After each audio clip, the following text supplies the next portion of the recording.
Boston Chronicle even held a contest for ugliest McMansion as rated by the readers on the Blotometer. The National Trust for Historic Preservation reports that in just 2 neighborhoods outside Dallas, Texas, more than 1,000 20th century homes have been purchased, bulldozed, and sent to the dump to make way for new construction of luxury homes up to 10,000 square feet each.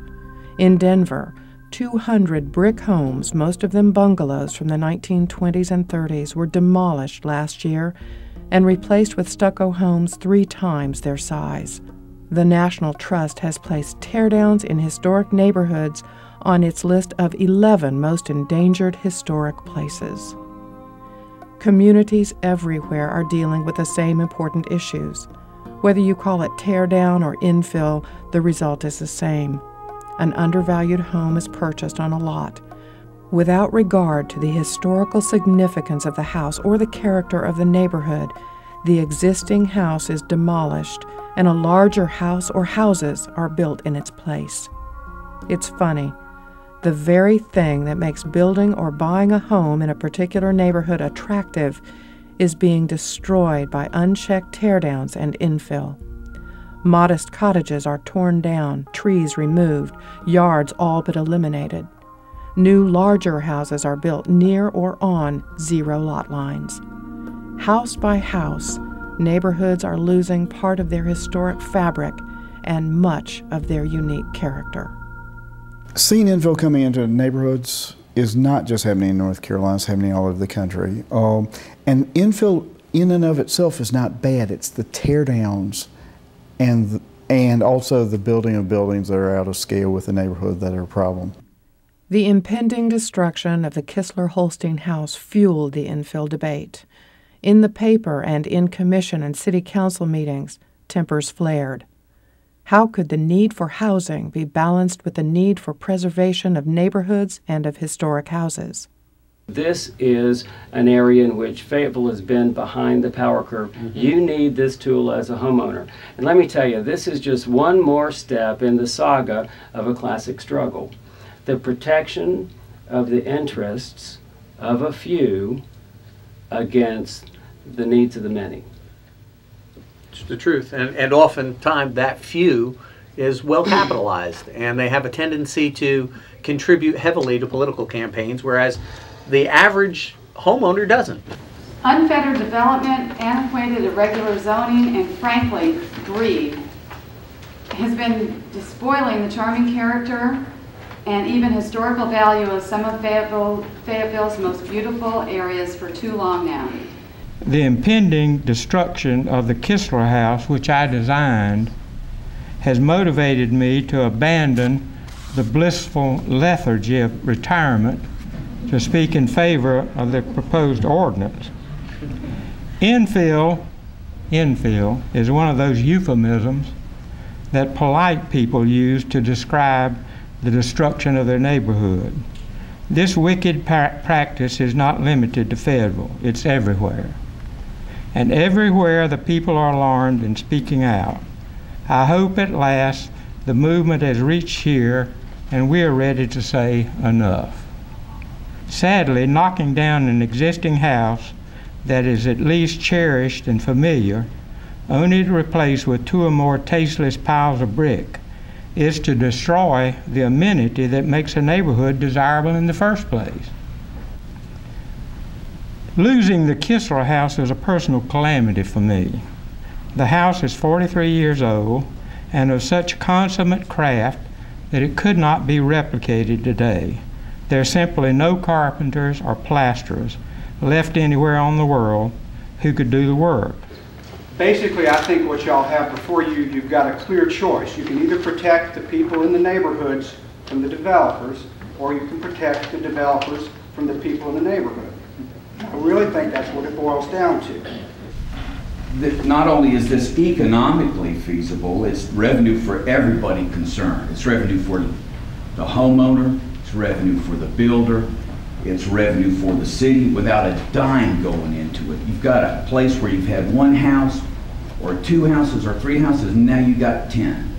You've got 7 more people than you had before paying taxes with no increase in cost to the city, no increase in cost to the PWC, or anybody like that. That home could be put under covenants and an agreement when it was sold. But the reason that it was not is because the nice lady, and I do not fault her at all, who lived there, got nearly $1 million for her property. She could have taken $200,000, and that home would have stayed just like it is. She could have given that to her children. A developer is not changing that piece of property. The lady who sold it is changing that piece of property. And I wished I had known about the preservation, because I thought being a contemporary house, it was not meaningful for it, but I found out too late that it was, and that I should have, if I had known about it, I would have gone a different way, I think. But it's too late now. It's nice to know that they are trying to do something about this and to save some of these houses that are really special of the 20th century. And of course, up to now, I guess, I didn't think that there was any way that I could save it, but I just found out too late that there is a way. And I'm sorry about that. I am. While the citizens, politicians, and developers continued to talk and argue, ponder and debate, the bulldozers arrived at 323 Burnham Drive. Without caring that the house could have been listed on the National Register of Historic Places, the men and machines began the process of destroying the landmark that stood there for nearly 50 years.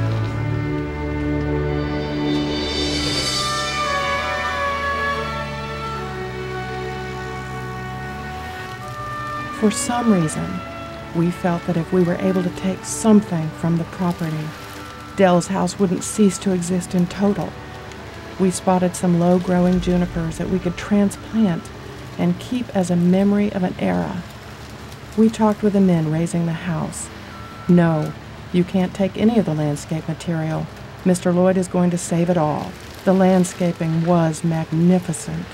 Stately old trees, beautiful mature crepe myrtles.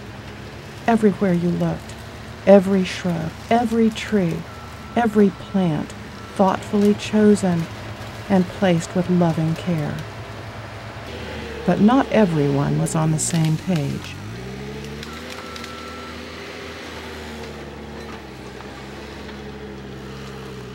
Still others came to take mementos from the house and leave messages. They knew Dell would not be coming back to see them.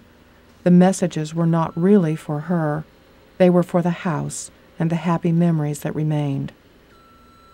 On the way out, we spotted some St. Joe bricks and a walnut floorboard in the pile of rubble outside.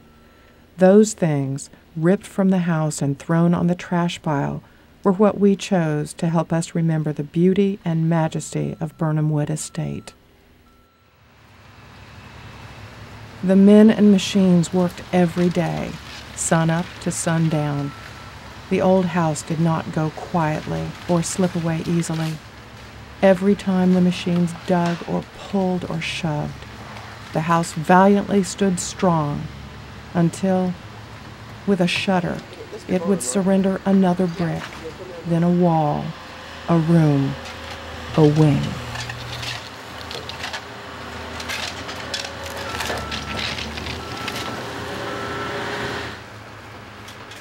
Woodwork created by craftsmen half a century ago was reduced to splinters. Bricks and metal, glass and lumber, all reduced to dust. And we wondered, what will we have after the dust settles?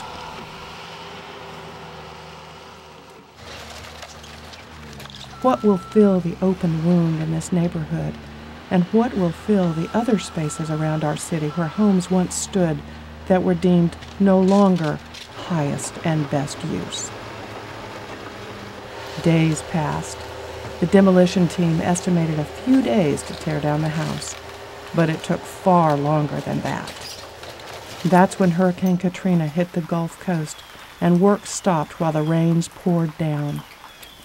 Ironically, this hurricane devastated an entire coastal community and several cities at the same time the bulldozers were destroying the crowning achievement of an illustrious architect and the symbol of a lifetime of memories.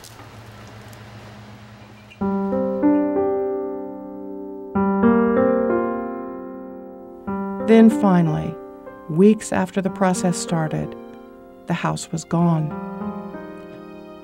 Here and there in the mud, we spotted a corner of brick, a few bathroom tiles, a sliver of cypress or walnut. We stood quietly, looking at the open space. While the battle was over for the Kistler-Holstein house, the controversy its destruction created was still a hot topic and getting hotter.